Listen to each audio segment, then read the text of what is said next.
വ്യക്തമായ ഭൂരിപക്ഷത്തോടെ ആം ആദ്മി പാർട്ടിക്ക് തുടർഭരണം ലഭിക്കുമെന്ന് ഡൽഹി മുൻ ഉപമുഖ്യമന്ത്രി മനീഷ് സിസോദിയ ന്യൂസ് 18നോട് പറഞ്ഞു.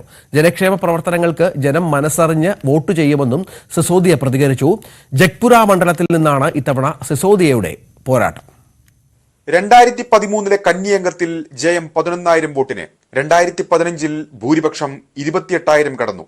2020 ആം ആദ്മി പാർട്ടി വമ്പൻ ജയം നേടിയെങ്കിലും മനീഷ് സിസോദിയയുടെ ഭൂരിപക്ഷം 3,207 വോട്ടുകൾക്ക് ഒതുങ്ങി. 3 തവണ നിയമസഭയിലെത്തിച്ച പട്പട്ഗഞ്ചിൽ നിന്ന് മാറി ജംഗ്പുരയിൽ നിന്നാണ് ഇത്തവണ ആം ആദ്മി പാർട്ടിയിലെ രണ്ടാമന്റെ പോരാട്ടം. ഭരണവിരുദ്ധ വികാരം മറികടക്കുക എന്ന ലക്ഷ്യത്തോടെയാണ് മനീഷ് സിസോദിയ അടക്കമുള്ള MLA-മാരെ മണ്ഡലം മാറ്റിയുള്ള ആം ആദ്മി പാർട്ടിയുടെ പരീക്ഷണം. ജംഗ്പുരയിൽ പ്രചാരണ തിരക്കിനിടെ ന്യൂസ് 18നുമായി സിസോദിയ പ്രതീക്ഷ പങ്കുവച്ചു.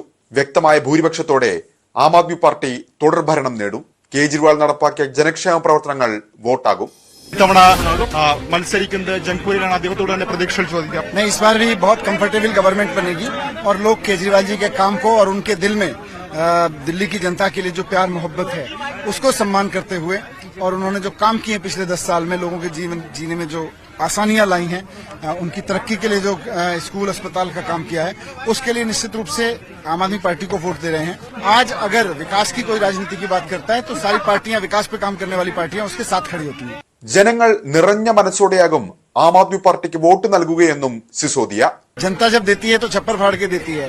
പട്പട്ഗഞ്ചിനേക്കാൾ സുരക്ഷിത മണ്ഡലമായാണ് ജംഗ്പുരയെ ആം ആദ്മി പാർട്ടി കണക്കാക്കുന്നത്. ദളിത് ന്യൂനപക്ഷ വോട്ടുകൾ നിർണായകമായ നെഹ്റു നഗർ, നിസാമുദ്ദീൻ ബസ്തി, ദരിയാഗഞ്ച്, സൺലൈറ്റ് കോളനി തുടങ്ങിയ പ്രദേശങ്ങളുള്ള മണ്ഡലത്തിൽ വ്യക്തമായ മാർജിനിൽ ജയം ആം ആദ്മി പാർട്ടിയും സിസോദിയയും കണക്കുകൂട്ടുന്നു.